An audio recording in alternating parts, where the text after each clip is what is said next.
Hello there and welcome to the Card Grotto. Today I'm creating a simple masked scene using the Hero Arts November My Monthly Hero kit. So this is the kit this month. It's a really lovely kit. You get a large stamp set, some masking dies, an ink pad, some sequins and some washi tape. This is the 6x8" stamp set that you get in the set. So you've got some really nice background images and lots of animals and kind of accompanying images you can add on top. And then there's also these dies, and these are actually masking dies, and so they cut right to the line of the image, so you can actually cut the images out, but you can also use them for masking. But I wanted to share these two cards with you quickly. These are the ones that I made for the countdown, and I used them as dies, just simply cut them out from white cardstock, and they work really nicely as well. So I just wanted to show you that this set is very versatile. But for today's card I'm going to use the masking dies as intended. So I'm starting off with a piece of Dove white cardstock, and I've just added that into the mini Misty here, and I'm going to stamp this cute little snowman, so just working out where I want him to be, and then I'm going to ink him up with intensified black ink. I'm going to stamp him a few times just so I get a really nice dark impression. This is the first time that I've used this stamp, so I'm just kind of rubbing the stamp down with my finger. I know it doesn't particularly look very nice, but it does help to adhere the ink onto the stamp. So like I said, I'm going to stamp him a couple of times. I think I ended up stamping him 3 times just so that it was really nice and dark. I really love the kind of line look on these stamps. They kind of remind me of like lino cuts, very pretty. Next, I'm going to take a piece of inkadinkado stamping mask paper, and I'm going to cut the snowman die from that. So I'm just working out here how big I want to cut the piece and just cutting that down. And then I can run that through the Gemini mini machine. And like I said, these work really well for masking. The amount of times I have cut out masks using a stamped image, fussy cut them out, this is just so much quicker. And also, like I said, you've got the versatility that you can use them as dies as well, which is really nice. So I really love that Hero Arts have brought them out for this kit. And if you did want to use the die to cut out the image, there's some little holes in it where the eyes, mouth and the buttons are, and you can use them to be able to see through if you did want to line up the image with the die. Next, I've got a sheet of mylar here, and this is like a plastic material that you can use to create your own stencils with.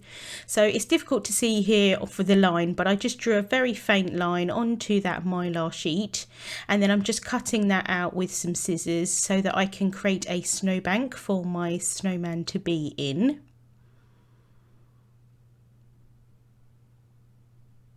Then I'm just grabbing my image here, and then I'm going to peel back the backing off of the masking paper, and then I can place that on top.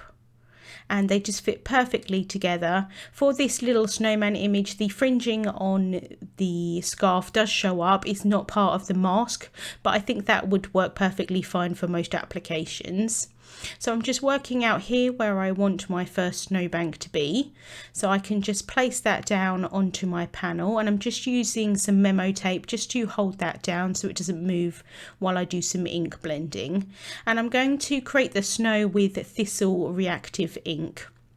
In the kit you do get an ombre ink pad that's got Blue Hawaii, Splash and Thistle ink into it, and I just really love this lovely colour. It's kind of like more of a pinky toned purple. It's very pretty, and if you've seen any of my videos before you probably know how much I love the colour purple. I do love blue as well, but I thought I'd do something a little bit different for the snow and create that in purple shades. And I'm just going in with a very light hand here with the blending brush, just so that the snow kind of looks white, but the sky would be more of a purple shade, if that makes sense. And because I'm going to colour in the snowman in purple shades, it would kind of reflect onto the snow. So I'm just working out where I want my next snowbank to be, and in the end I decided that I wanted to flip the stencil completely. So off camera I just cleaned that down, and then I can place that back over the top of the panel. Then once I'm happy with the placement, I can secure that back down with memo tape. I do apologise for the lighting in the video. Apparently October has been the wettest ever month for about 100 years here in England, so the lighting hasn't been great, so I do apologise for that, but hopefully you can still see what I'm doing. So I'm just going over where that second bank will be here, just bringing up the colour as much as I wanted to, sort of moving it slightly up to create a little bit more of a sky. And again, like I said, just using quite a light hand here, and I do dab off the excess ink. There's not a huge amount of excess ink, but I find that I get a bit of a nicer, smoother impression doing it that way. Just using a cloth to just get rid of the excess ink off of that stencil, and then I'm just going to add a little bit more ink right to the bottom right hand corner, just so that it kind of grounds the snowman a little bit more. Next, I'm removing the mask here, just using some tweezers just to help me lift that up initially, and then I can just use my hands there just to lift that off. Really cute little snowman underneath, and then I'm just going to simply colour it in the snowman with copic markers. I'm doing very little shading or anything like that on this image. I'm using some purples for the scarf and the little bit on the hat, so that's V17, V15, V12 and V01. Like I said, I quite like having the snow the same colour as the scarf. And then for the nose, I'm using YR16, YR15 and YR12, and then C9 and C6 for the little buttons. And then for the snowman himself, I'm using BG11, BG10 and BG quadruple 0. And then I do blend that out a little bit with the colourless blender as well. But just very simple copic colouring on this little snowman.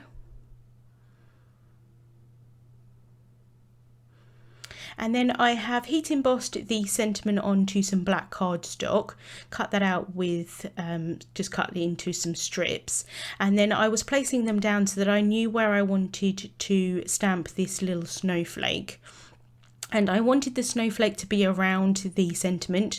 Quite often I add pearls or gems around the sentiment, but I thought it would be quite nice to add those snowflakes. And I'm stamping them using the same thistle ink, but because I'm stamping it, it is quite a bit darker than the snow that I've done with the ink blending, but it does still match quite nicely. So just fiddling around here with the placement of the sentiment strips, and then I can stamp another snowflake underneath, and I'm just using a piece of transparency there just on top of the panel so that I don't get any like dirty or anything from if there's any residual ink on that stamp. So that I quite like using transparencies and things like that for that purpose. And I am stamping these a few times. This ink does stamp really nicely, but it does tend to need a couple of impressions just because it's a reactive ink and it's not really kind of the same formula as general dye inks. So I've added some foam tape onto the back of the panel and just added that onto a top folding A2 sized white card base, and then I can add some foam tape onto the back of the sentiment pieces. There's a few different sentiments in this set. There is one that's kind of like more winter wishes, and that probably would make more sense for the image, but actually I thought it would be quite a nice kind of juxtaposition with kind of warm wishes with a cold kind of scene. So again, just working out where I want those sentiments to be. Remove the backings off of those, and then I can place them down onto the card, just around where those snowflakes are.